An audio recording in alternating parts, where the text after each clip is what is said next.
Hello, GB. Good evening. Good evening. Good evening, Jimmy. Yeah, presence when Okay. So let's see. How would Jean? Is Jean going to make it? Jean is from Division K. Yes, Division Division Case K. Direct Gene.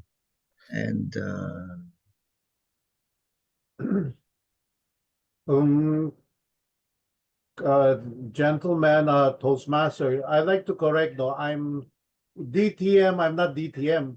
DTM driver of the Toastmaster pwede. But I'm not so yet a what? DTM. So what? Advanced Communicator Silver and Advanced ACS, Leader Bronze. ACS, ACB, Okay. Yes. ACS. But All right. thank you That's for the honor of putting me at DTM. Pero all right. driver lang po ako.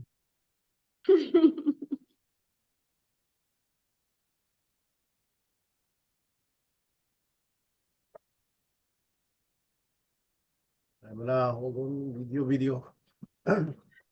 It's all right. Gobed, I sent to you by sa messenger yung final list ng contest role takers. Yung All right. March. Sige, I'll update that later. All right. So Okay. let me just Oops. confirm. So we are now recording. Anyways, those who won't be able to attend on time, they can also catch up with the recording later, because we still have another briefing at 8:30. I mean 8 o'clock. Yep. So most important thing. By the way, first thank you for agreeing to be a judge in the Division G contest on March 9 on in person. So this is going to be more difficult than the regular judging that you agreed to in the past, because you really have to drive to San Fernando.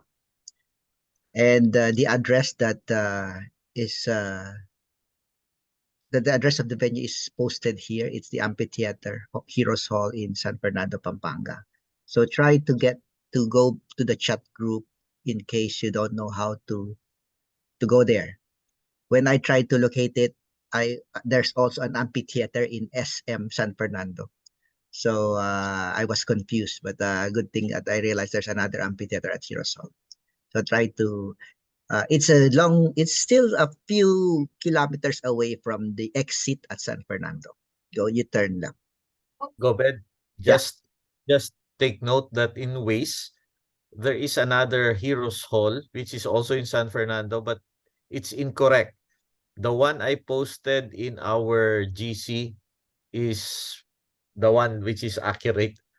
All right. Dalawa nandun. So please take note lang. I'm going to follow the original instruction. You go to the second intersection, right? After the exit. Second intersection after the exit. Actually second flyover Oh, bridge. sorry, second flyover after the exit. Uh, So you have to do that. And we have to be there before 8.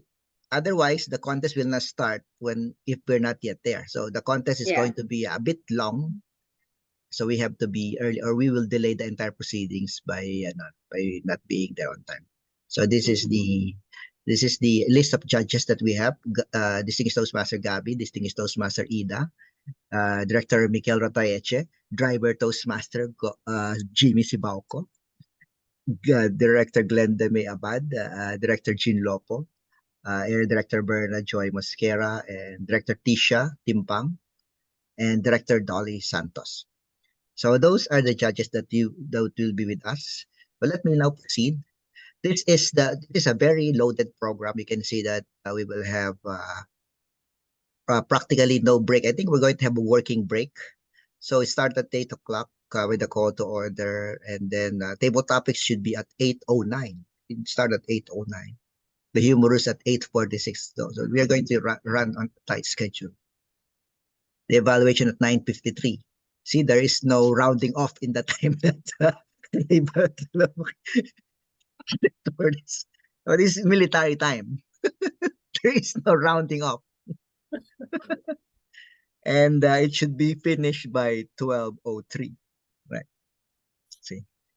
Now, let's talk about eligibility. I hope you're familiar with being eligible as a judge. You are paid for at least 6 months, and then you have completed 6 speeches in the Competent Communications Manual at least, or earned level 2 in any pathways. And you must be physically present at the contest because this is a physical in-person contest. Now, if you are running for elected district position for the term beginning July 1 this year, you are not eligible to serve as a contest official or a judge at the area division or district level. Is there anyone here running for district governor or district director? No. So no one. I already checked. So No it one. means that you're qualified. So let's go to the next goal. The goal is to select a winner to represent the division in the district contest in Davao. That's the last week of April. But there will be a runoff in the first Saturday of April. Is that right, Director Ray? There will be a Yeah. runoff. Division G belongs to April 7 runoff. There will be a runoff. Meaning to say 5 contestants or 6 contestants will compete among themselves from which 3 contestants will be selected and go to the district finals. Next is, so your job is to choose the winners. You do not evaluate the speech or mentor the speaker. What do we mean by that? Sometimes when you're too near to the speaker in a contest and the speaker stops because he cannot come up with a word that he wants to say, you cannot suggest a word because you're not there to participate as a mentor. Please judge based on the judging criteria and not based on personal preferences or past performance or future winnability. So don't say that, let's say you don't think that you like the speech of this contestant in this contest, but you believe that among all the other contestants, he has a better chance of winning in the next level because he might be able to bring up his game to a higher level.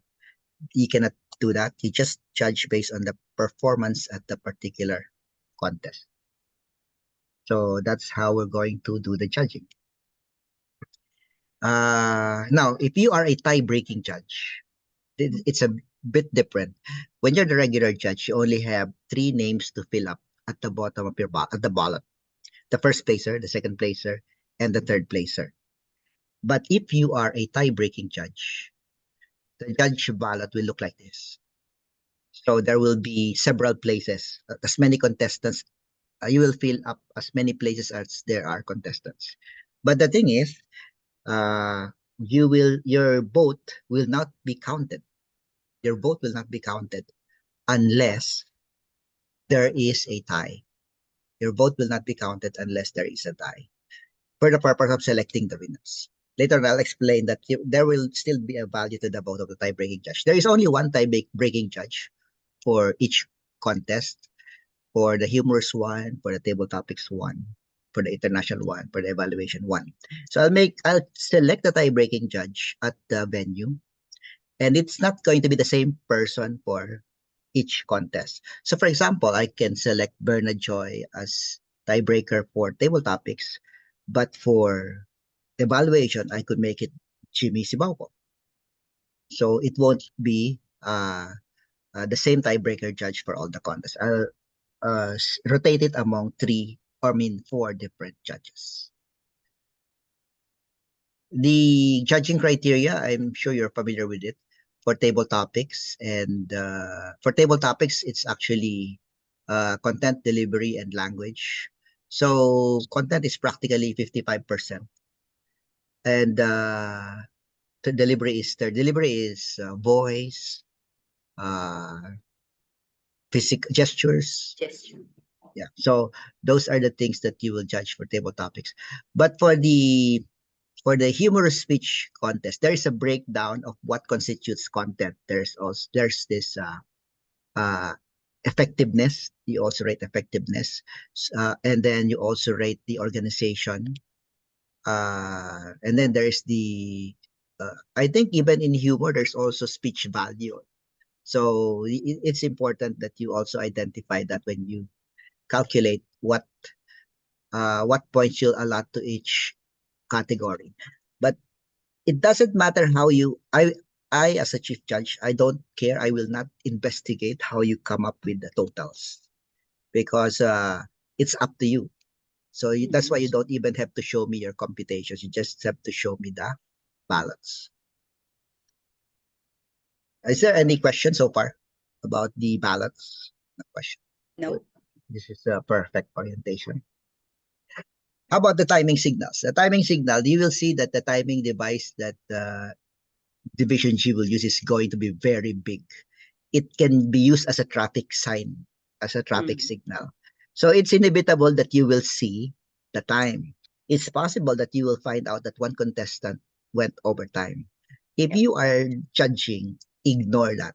So that means that even if you know that this contestant is going to be disqualified, and yet in your scoring is still first placer, second placer, third placer, it has to be a first placer in your ballot. Ignore any disqualification criteria that that the contestant might have violated. Ignore it. You rank as if nothing or no one is disqualified. So that is the idea when you're judging. Resist the temptation to disqualify already the contestant. Next.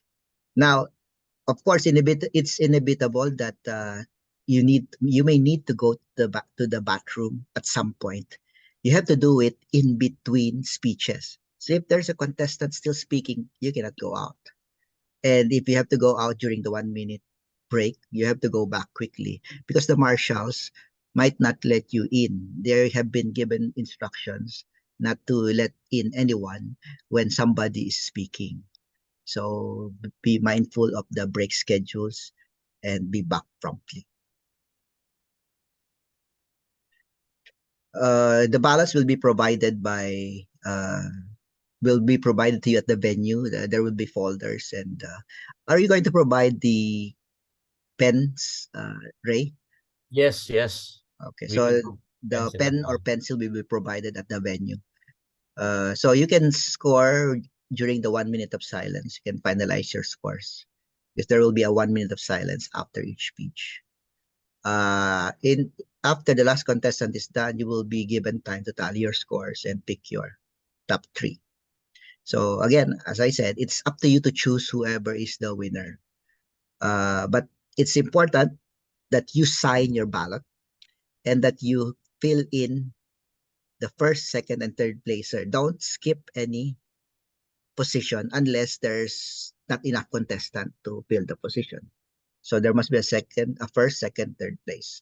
Now, if it happens that there is a tie, you cannot put the same person in the same position. You have to split it, break your own tie. I don't know how you break your own tie, but you have to break your own tie. Now, I will be running around to collect the ballots when it's time to collect the ballots. If whoever you are, the tie-breaking judge, I will also collect your ballot, even if the ballot will not be counted unless there is a tie. And do not leave the score sheets lying around. Destroy it as soon as you don't need it. Tear it and then put it in the trash so that nobody will see it. Also, do not share your results with other judges. So if you happen to sit beside another judge, don't discuss while somebody's speaking. Do you like this? I think I don't like the way that he gestures. You cannot make comments with another judge about that, because you cannot influence another judge's opinion about the contestant. So next, how about if there's a protest? If there's a protest, first, only judges and contestants can file a protest. So if a member of the audience disagrees with the result or notices something that is protestable, but the judge did not protest it, the contestant did not protest it, that protest will not be entertained. No, we cannot entertain protests other than from the judges and from the contestants. The protests are limited to eligibility and originality and referencing other contestants from the same contest. I remember a time when I judged a contest and one of the judges felt that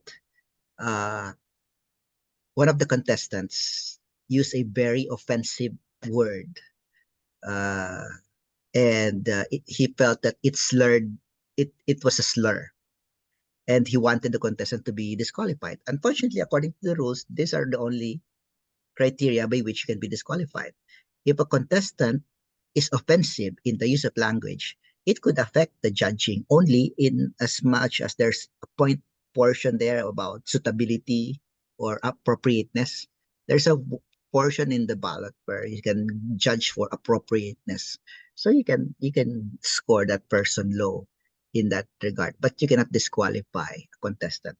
So for example, I heard somebody say before, isn't sex supposed to be not discussed in a contest, in a speech? So this person mentioned it several times. We should disqualify the person. No, there is nothing in the rule book that says you will disqualify a contestant on the basis of that. So so for the protest, it must be made to the chief judge before winners are announced. There will be a voting only on two aspects for disqualification: protest on eligibility and protest on originality.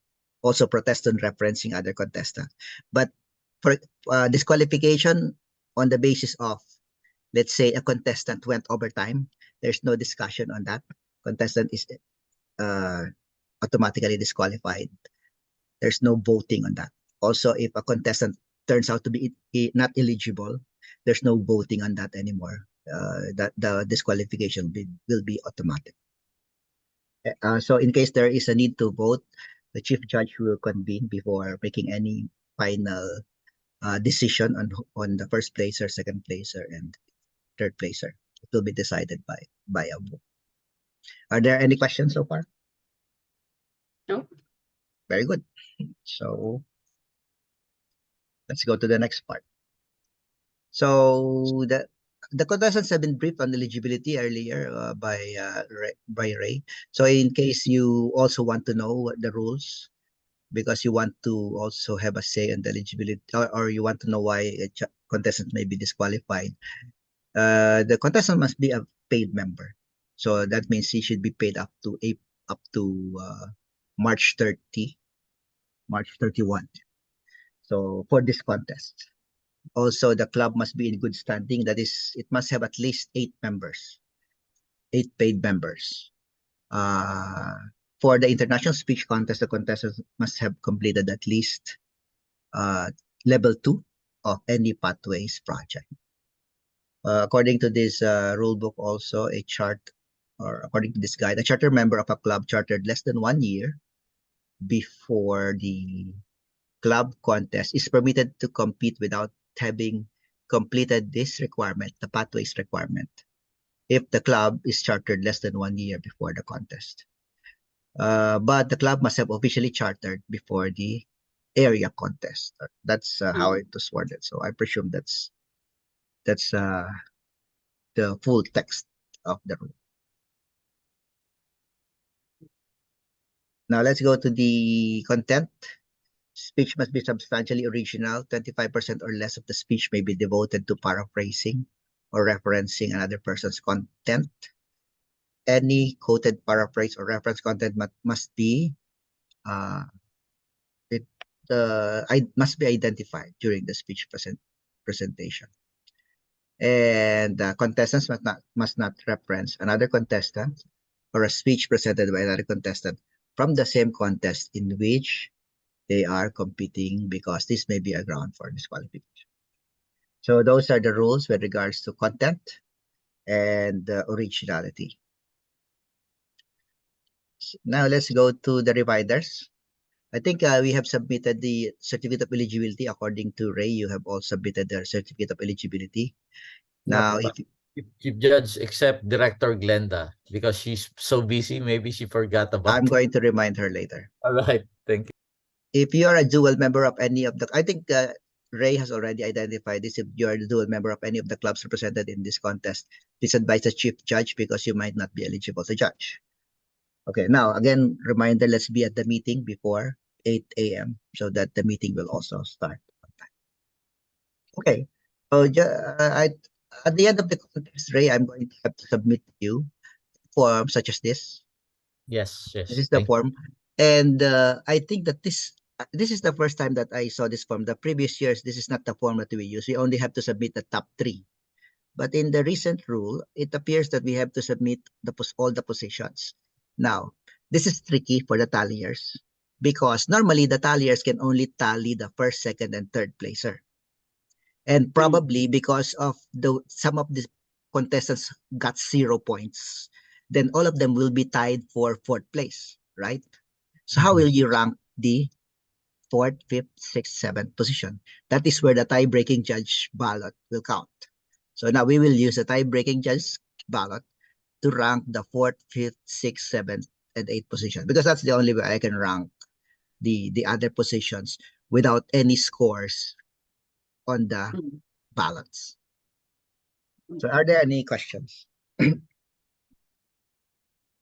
I think that's it. We will have a very I can predict a very successful contest already because we have a very knowledgeable judges for the contest. So the only thing I want you to do is in case of an emergency that because we only have 9 judges and we will have a problem. Ray and I will have a problem if we cannot meet the minimum of 7 judges for each contest. So in case you have, and I have to get one from the 9, I need to remove 1 as a tiebreaker. So that will leave us with 8. So in case you have a problem that you can't make it, you have to notify us early so that we can find a replacement and so we can comply with the minimum requirement for the judges. Are there any questions?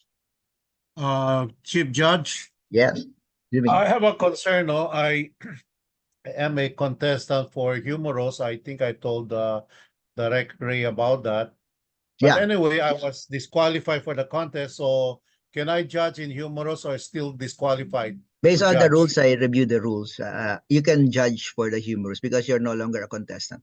The only reason you cannot judge is because judging will disqualify you from being a contestant. That's the reason why as far as the judges are concerned, you cannot judge if you're a contestant because it will disqualify you as a contestant. They are only concerned about you being disqualified as a contestant. But since you're already, since you did not win, and as far as the contest is concerned, you're not going to proceed anymore to the next level. You now can participate as a judge. I think there's also a Q&A in Toastmasters website about this situation, right? Ray. you. Yes, So I think that means that you can judge the humorous speech contest. Yeah. Jimmy is all clear to judge. A point of clarification also. Direct Ray, thank you for making me a governor. Actually, I'm not a governor. I'm Really? a direct division director. Yeah. The governor term ended in 2013, I think. Yeah, Oh. and I'm the first division director during that term. Oh. All right, all But right. it's nice to call me director, but it's nice to call me governor, especially in the airport. So you get VIP treatment. Oh, but anyway, director. So I'm a director. I don't know if Thank you for upgrading me DTM, which is driver of the Toastmaster, and being a governor. Okay, I'm going to tell you a short story, Jimmy. I don't know if you know Toots de la Torre. He was Yeah, I know. invited. He was invited once to be a judge, and all of the judges they were given tags, small tags that says the word judge, and he kept it in his wallet. Now he got apprehended in a traffic violation. as he was Uh-huh. opening his wallet to get his license, the enforcer saw the judge label on his wallet. And the enforcer said, "Judge kayo." And then Toots said, "Oo." "O sige sir, dumilay na kayo." So in short, moral lesson, we should keep our badge. Yes. So that's something to consider next time. We should have Yeah, a label. So if maybe you can have a tag called governor. Governor. It will take you to different places. This. Oh, regarding the position, I think there's a problem also. What about the position? Because all of us are sitting position. Will that disqualify us? Wait, by the way, since you spoke about positions, we will not put you in any designated chairs in the room. You can pick your own chair so that you will not be identified. Okay. In the past, what we did was there's a specific row dedicated to judges, but we realize now that it's also not the right way to do it because the judges can see each other's ballot as they fill it. So now we have to spread the judges to the different positions in the room. All right. So are we good with this? Yep. Yes. Okay. We have Again, another. thank you. Thank you for participating in this briefing, and see you on March 9 before 8 o'clock. And Yep. take note of the ways map that Director Ray provided. Thank you. Yeah. One question, Director Ray. Don't you have in Google Map? Yeah, I'll try to post also the Google Map. Good. I use Google Map rather than Waze. Yeah. All right, I'll post in our GC the Google Great. Map also. Yeah. Okay. So bye-bye, everyone. Yep. Thank you. Bye. Good night. Thank night. you. See you. Bye. Good night. Sweet